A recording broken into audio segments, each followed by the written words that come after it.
The year was 1137 in the kingdom of Eldoria, and the land was dying.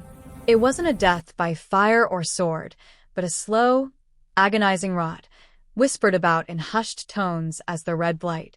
For 3 long seasons, the sun had shone too hot, the rains had failed, and when they finally came, they were thin and acrid, turning the golden wheat fields into rust-colored dust. The great granaries, once symbols of Eldorian wealth, now stood empty, haunted by the echoing scrape of shovels trying to find the last scraps. King Theron, a good but aging ruler whose beard had turned white with worry, watched his people wither, their faces growing gaunt and their hope fading like weak candle smoke. The crisis had become a fever pitch. Desperation bred riot. The capital city of Ethelgard, usually bustling with trade and music, was choked by silence punctuated by the cries of the starving. The royal council, usually divided by petty squabbles, was united only in fear. There was only one impossible solution left, a legend half-believed. The hidden continent of Viridia, rumored to be fertile beyond measure, located across the treacherous, uncharted waters known as the Obsidian Trench. No map charted the full route, and no vessel built in the last 5 generations had dared to cross it. Yet it was the only direction left to look. The mission was named for the king's family crest, the Silver Fleet. It was to be a single, magnificent endeavor, commissioning the construction of 3 new ships, the Hope, the Harvest, and the flagship, the Resolve, each built with double hulls and reinforced masts, designed to withstand the legendary whirlpools and the crushing waves of the outer ocean. This project consumed the kingdom's last remaining resources, a final, monumental gamble. If the fleet failed, Eldoria was doomed. If it succeeded, it would return with enough grain to feed the entire kingdom for years and secure Theron's legacy. The selection of the fleet's commander was the subject of intense debate. King Theron needed brilliance, loyalty, and, above all, the courage of a madman. He chose Cale. Cale was a man forged by the sea, not just a master navigator, but a leader whose quiet strength inspired absolute faith. He was barely 30, with eyes the color of deep-sea slate and a reputation for never losing a ship. His loyalty to Theron and Eldoria was absolute, a devotion that overshadowed even his personal ambition. Cale was instantly a hero, his departure a public spectacle meant to reignite the kingdom's dying hope. But Cale did not go alone. His closest friend, the man he trusted more than any other, was named Forlag. Where Cale was the quiet force of nature, Forlag was the sharp intellect, the master strategist who could calculate winds and tides with unnerving precision.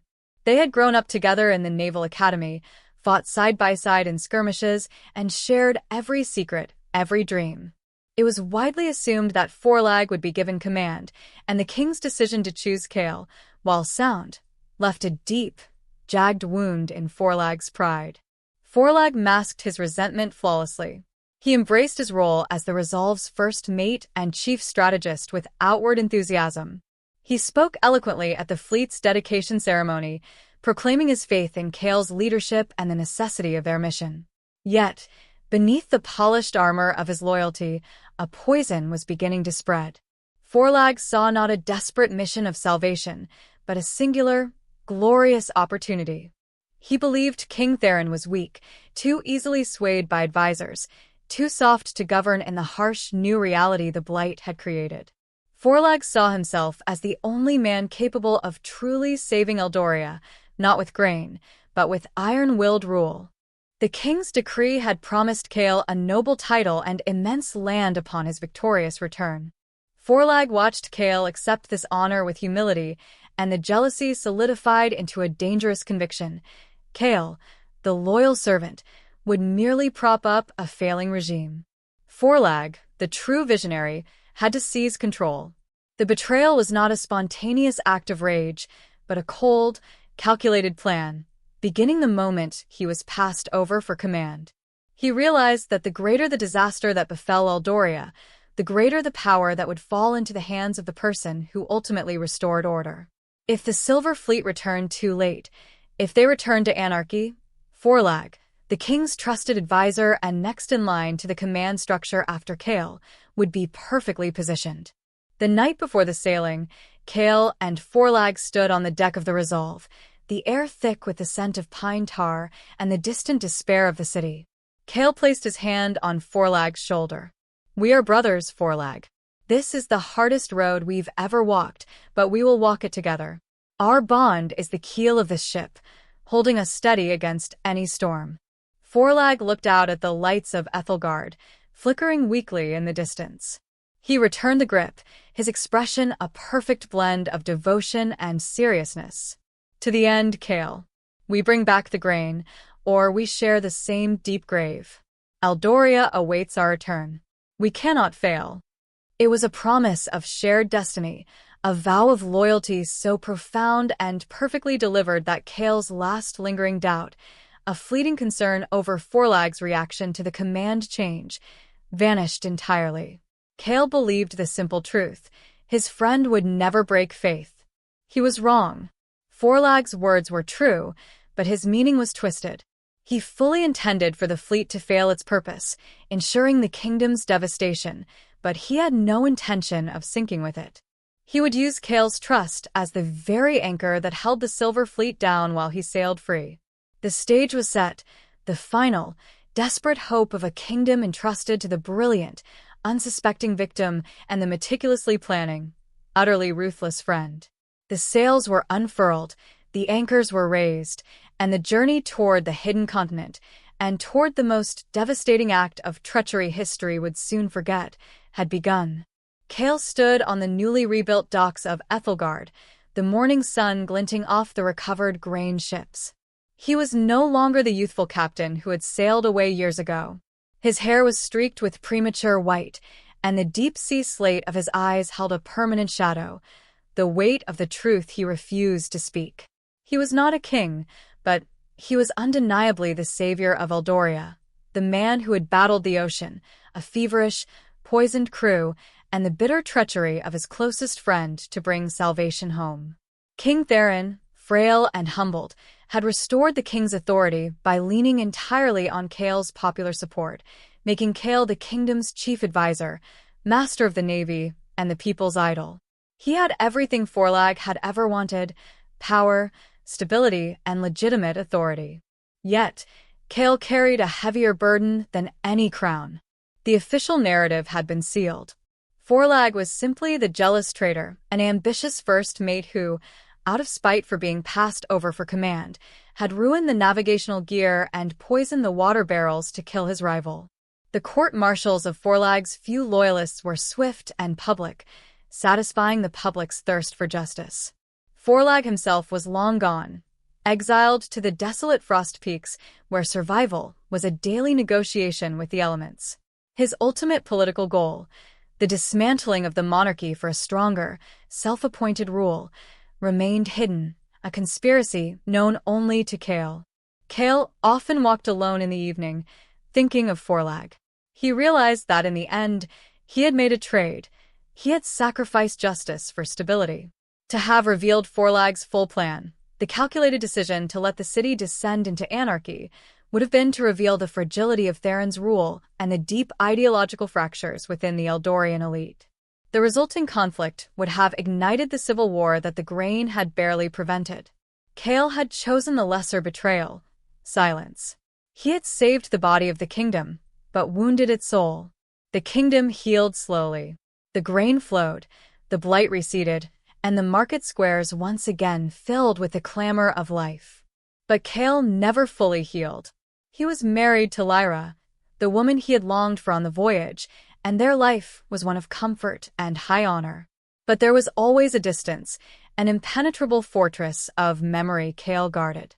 Lyra saw the nightmares that woke him, not of storms, but of Forelag's cold, triumphant smile in the cabin, and she knew the sea had taken more than just his youth. Years passed, turning into a full decade. Forelag was now a mere ghost story, used to scare unruly sailors. The full details of his supposed greed were deliberately blurred by Kale's government, making the entire episode a simple, cautionary tale of jealousy gone mad. This silencing allowed Kale to establish a robust, effective government structure that, ironically, achieved many of the practical changes Forlag had argued for: stronger centralized administration, better food storage laws, and a renewed, powerful navy. Kale built the perfect state, always driven by the chilling memory of the catastrophe Forlag had orchestrated. One winter, a solitary, cloaked traveler returned from the northern territories. He was caught trying to sneak into the capital city. It was Torvin, the grizzled lieutenant who had tested the poisoned water. Torvin, who had never quite reconciled himself to the neat, tidy official narrative, had spent years tracking rumors, trying to find the deeper truth, and he had finally found a discarded diary in the ruins of Forlag's isolated northern fortress. The diary was not a confession, but a philosophical manifesto. It detailed Forlag's chilling conviction that only total collapse could cleanse Eldoria, his meticulous calculation of the famine timeline, and his belief that Kale's goodness was a fatal flaw that had to be eliminated. It was the smoking gun proving high treason and ideological regicide. Torvin immediately presented the diary to Kale. Kale read the pages in his private office, his hand shaking, the old fury and pain returning in full force.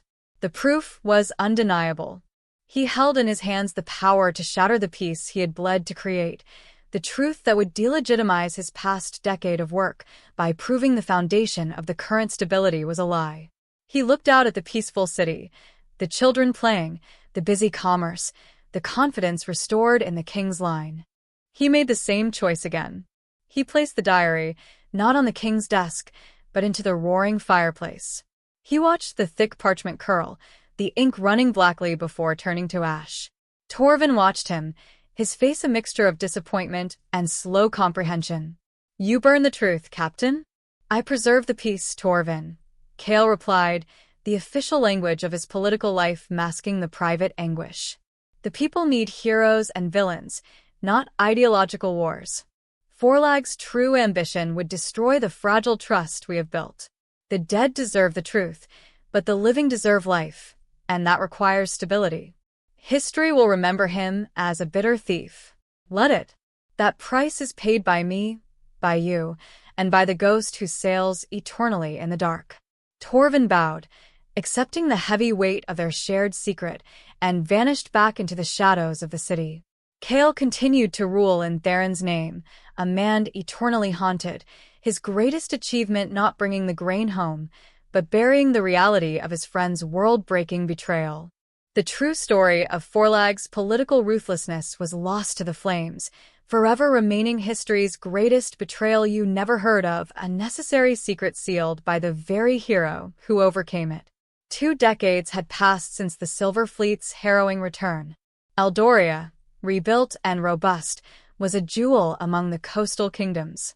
Kale, now 50 years old, was the bedrock of this new prosperity.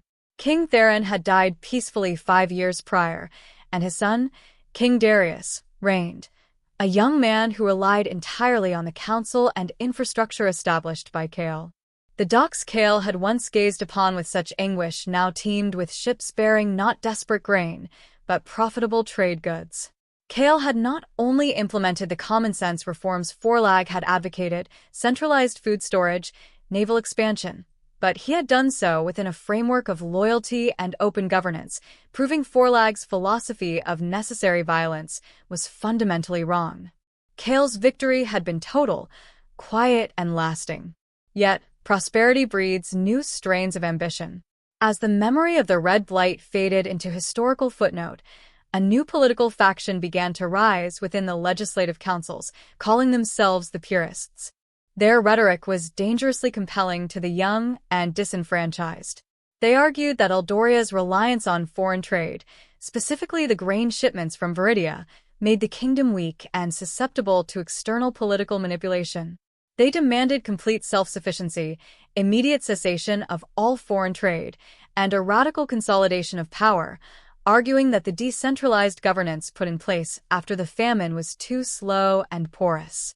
Their leader was a young nobleman named Renard, barely 30, with a cold, intellectual intensity and eyes that glittered with absolute certainty.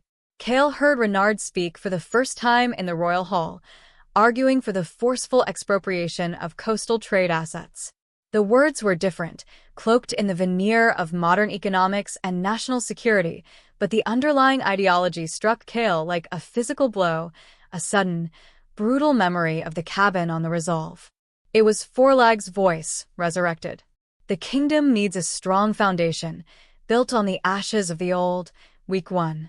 Renard advocated for the swift, surgical dismantling of the current, stable system to enforce a pure Eldorian state. The plan was not to betray the king, but to consume the king's power structure from within, forcing him into a figurehead role while the purists established a ruthless technocracy.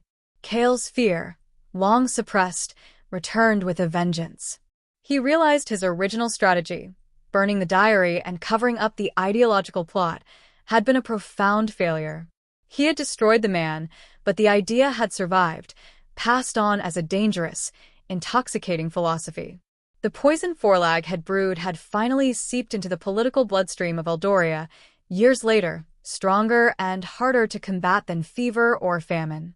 Cale felt a fresh, terrifying wave of guilt.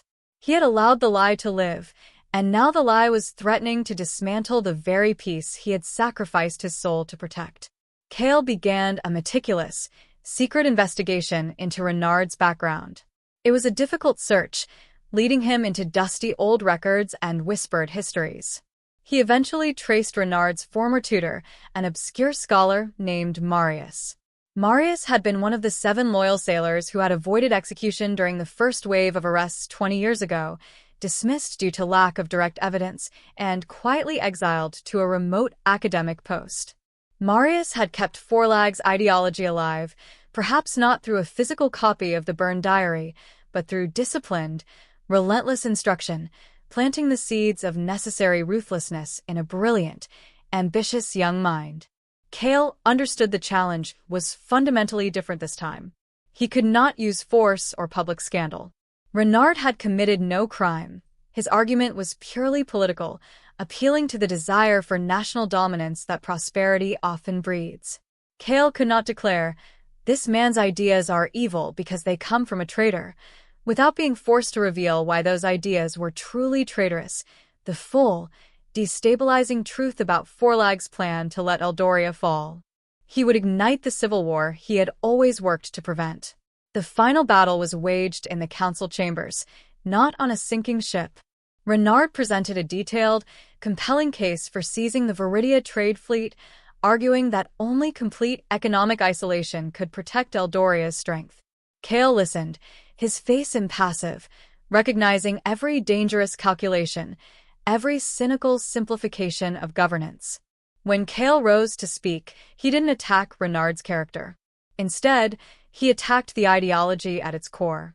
He presented his own 20 years of perfect records, the precise food reserves, the efficiency of the diversified supply lines, the stability that openness had provided. He used Forlag's own criticisms, the need for efficient, strong governance, as the proof that a weak system could be cured through disciplined improvement, not through revolutionary violence. Cale spoke not as the king's advisor, but as the witness to the famine, the man who knew the cost of failure. He argued that to deliberately reject outside help and dismantle systems that saved them was not strength, but a terrifying weakness fueled by arrogant idealism.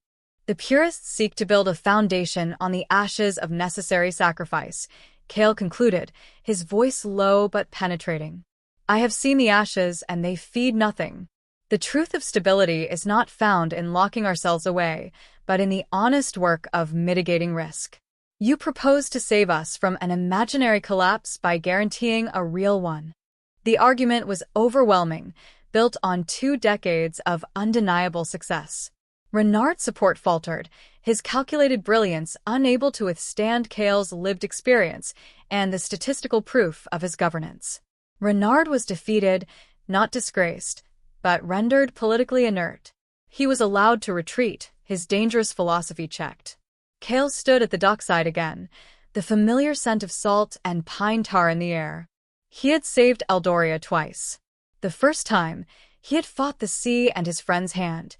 The second time, he had fought his friend's mind, a legacy far more difficult to contain. Cale finally accepted the permanent price of his first, difficult choice. The shadow of Forlag's ideology would never truly vanish. It would always be lurking, a recurring fever in the body politic, forcing Cale and his successors to remain eternally vigilant, eternally defending the peace built on a lie. He had buried the truth, but the spirit of the betrayal lived on, forcing Cale's every decision into a constant, exhausting defense against the ghost of his past. And so, the real secret of history's greatest betrayal you never heard of was that it was not a single act of sabotage, but a generational struggle against a corrosive idea, a struggle Cale knew would outlive him entirely. Cale lived to the venerable age of 75, a legendary figure whose quiet authority kept Eldoria prosperous and stable for half a century. He died not on the deck of a warship or in a political storm, but peacefully in his sleep, his hand holding Lyra's. He left behind a son, Eric, who, though dedicated and skilled, inherited none of his father's grim, first-hand experience of catastrophe. Eric inherited the institutions of prosperity, the full granaries, the powerful navy, the efficient council system, but he also inherited the silence, the fundamental historical lie upon which that prosperity rested. The greatest irony of Cale's life was that his perfect governance eliminated the very memory of crisis that would have made the people suspicious of the purists. Famine was a history lesson. The Red Blight was a tapestry in the royal hall, not a gnawing memory in the gut. 5 years after Cale's death, the peace was finally shattered, not by a natural disaster, but by the escalating aggression of the Eastern Sea Kingdoms, a coalition of warlords who coveted Eldoria's trade routes and vast grain reserves. The conflict escalated into the War of the Emerald Coast. King Darius, now elderly and reliant on Eric, Cale's son and chief advisor, found his kingdom tested in a way it hadn't been since the Blight. The war demanded resources, sacrifices, and, crucially, unified national resolve. This was the opportunity the purists, still a minority faction, had been waiting for. They found a new, magnetic leader in Lord Vesrin, a fiery orator who promised immediate, total victory through isolation and ruthless centralization. Vesrin's rhetoric was stripped of Forlag's philosophical justification and distilled into pure, aggressive nationalism. Cale's peace made us weak. We funded our enemies with Viridian gold. We must seize all foreign assets, purge the foreign influences, and fight this war alone, guided by a single, powerful hand. The current political structure, Cale's carefully constructed system of checks and balances, was designed for stability, not wartime speed. When the Eastern Sea Kingdoms blockaded the major ports, supply lines faltered, creating genuine, immediate scarcity. The populace, lacking the historical context of the Blight, did not panic over starvation, but over defeat. They began to turn on the established government, demanding the swift, decisive power Vesrin promised. Eric faced an impossible choice: uphold his father's open, stable system, or adopt the swift, centralized methods of the purists to win the war quickly. He knew, intellectually, that the purists' policy of seizing Viridian assets would alienate their oldest trade ally and lead to inevitable, long-term economic collapse. But military defeat was a certainty if the council couldn't act swiftly. Eric realized that to defeat Vesrin, he had to tell the truth. But which truth?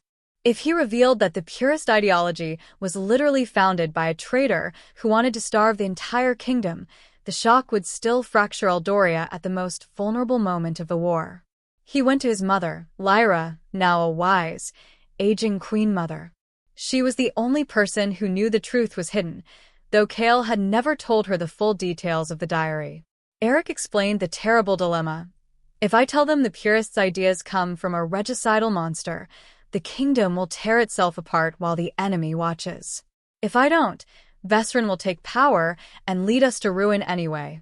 Lyra, who had lived half her life watching the shadow haunt her beloved husband, finally offered the key to his legacy. Your father did not burn the truth because he was afraid of Forlag's ambition, Eric. He burned it because he was afraid of Eldoria's reaction to the lie. He traded justice for peace. You cannot burn the truth again, but you cannot speak it all at once. Inspired, Eric implemented a bold, final strategy. He did not reveal the full diary, but he made public a selection of the documents Cale had always kept locked away, the partial logs and Torvin's sworn testimony from 20 years ago, recategorizing them not as mutiny evidence, but as the treasonous manifesto. He framed Forlag not merely as a jealous man, but as the philosophical architect of economic isolation and military self-destruction who was only stopped because Cale prioritized open trade and stability. The purists are not new, Eric declared to the council and the nation. They are the recurring fever of a fatal idea. The man who invented this policy, the policy of closing our borders and seizing Allied ships, was a traitor who meant to let you starve. My father's strength was not in his sword, but in his choice to trust the world. To follow Vesrin is to complete the betrayal begun by Forlag 30 years ago. The partial truth worked. By connecting Vesrin's extreme isolationist demands to the infamous, long-ago jealous traitor, Eric successfully created a narrative of dangerous historical recurrence. The people, desperate for a clear enemy, recoiled from the idea of completing a known traitor's plan. Vesrin's support evaporated as quickly as it had appeared. The government, now publicly united, passed the necessary emergency measures to win the war using Cale's established, resilient supply lines. Eldoria survived the war, but it was a close call. Eric had done what his father could not, weaponize the betrayal, but only partially, enough to check the ideology, without shattering the foundation. Cale's decision to bury the full truth, though costly to his soul, ultimately forced his successors into perpetual vigilance. The silence was the inheritance. The struggle against the shadow was the eternal, defining characteristic of the Eldorian throne. The greatest betrayal was not Forlag's act, but Cale's knowledge that to secure peace, the deepest truth must forever remain history's greatest betrayal you never heard of. Forlag, the man who dreamed of saving a kingdom by destroying it, found his final domain in the desolate Frost Peaks. His sentence was not execution, but a life spent negotiating survival against the biting cold, the relentless snow, and the isolating silence. He was exiled to an abandoned watchtower, a stone husk perched on the edge of the world, where the sun was a rumor and the only visitor was the screaming Arctic wind. This was the landscape of his mind, harsh, unyielding, and totally alone. He did not surrender. Forlag was a strategist, and he approached survival like a military campaign. He used his immense intellect to map the movements of the scarce mountain game, calculate the thermal properties of ice and stone, and efficiently ration the meager supplies he was given once per season. He was the perfect example of his own philosophy, self-sufficient, ruthless, and entirely dependent on his superior will. He proved that he could live, and even thrive, where any ordinary man would perish.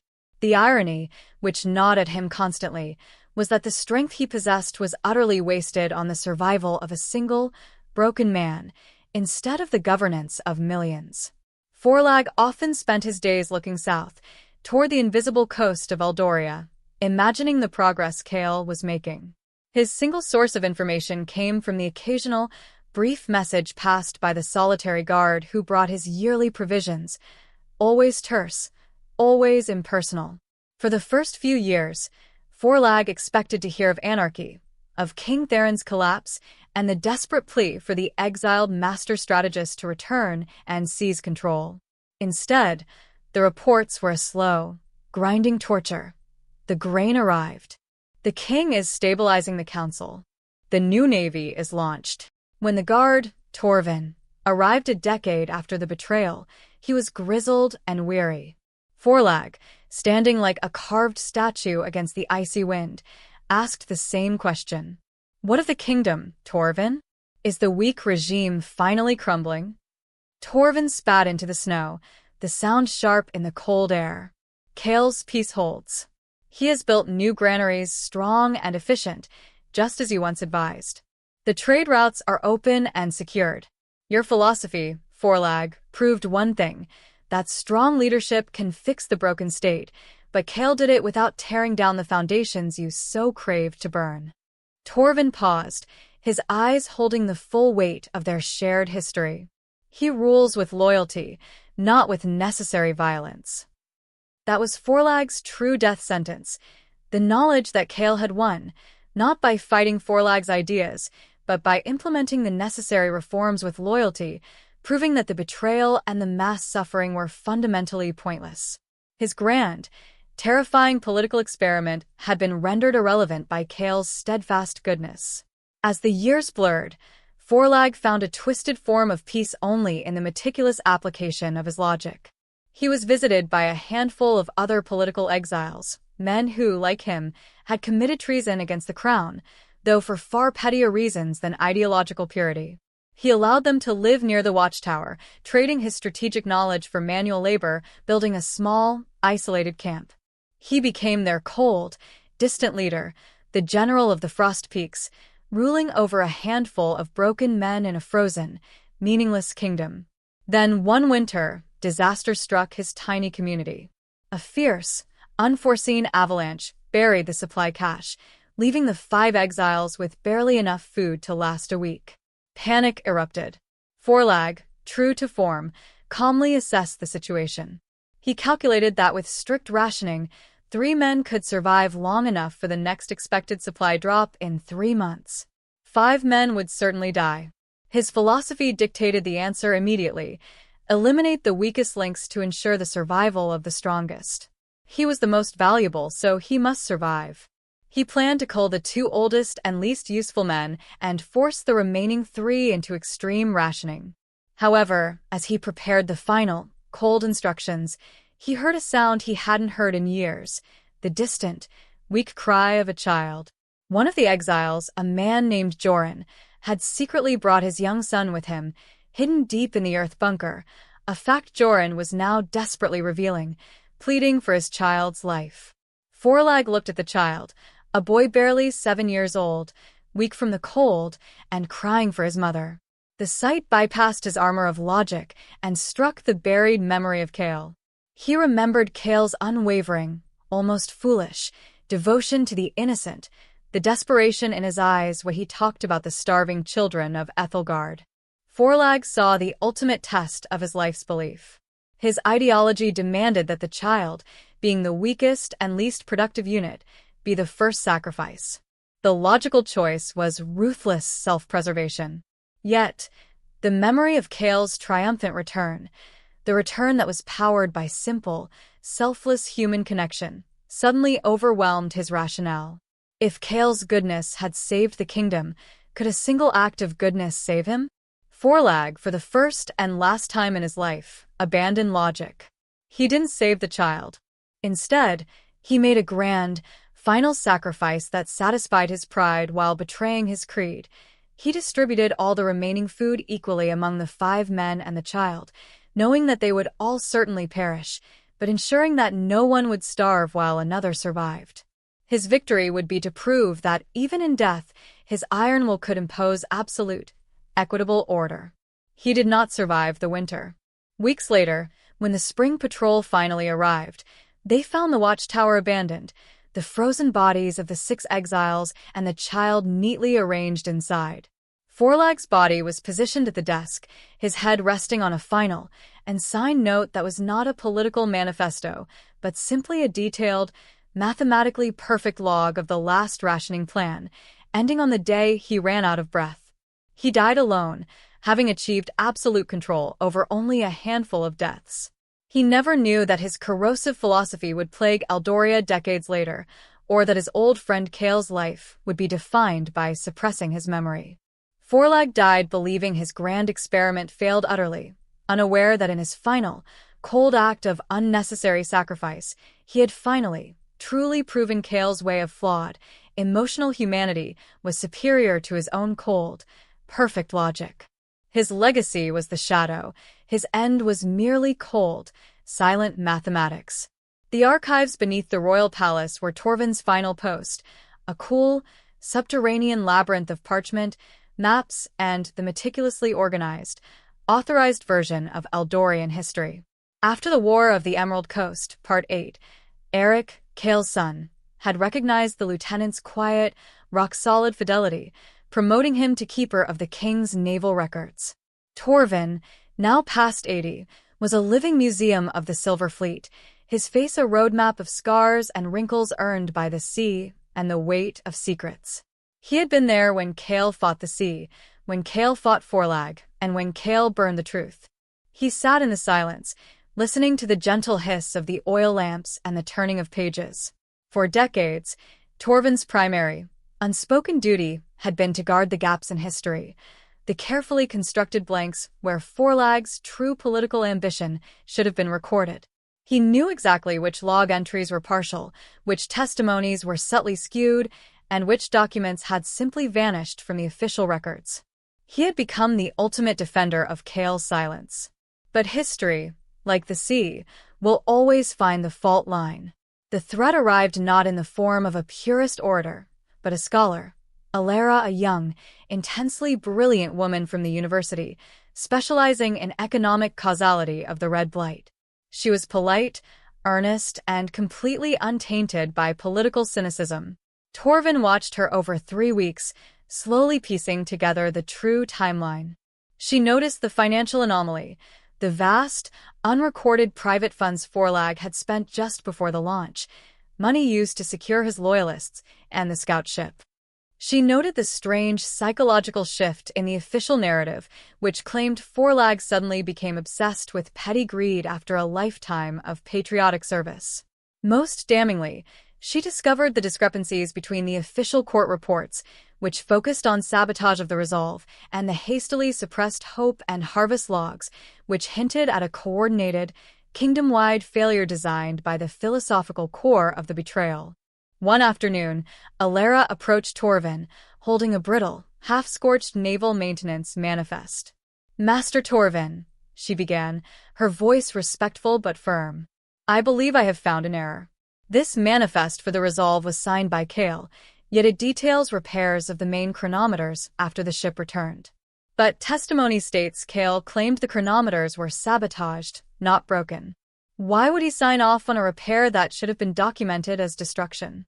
Unless the sabotage was used to cover up a deeper truth.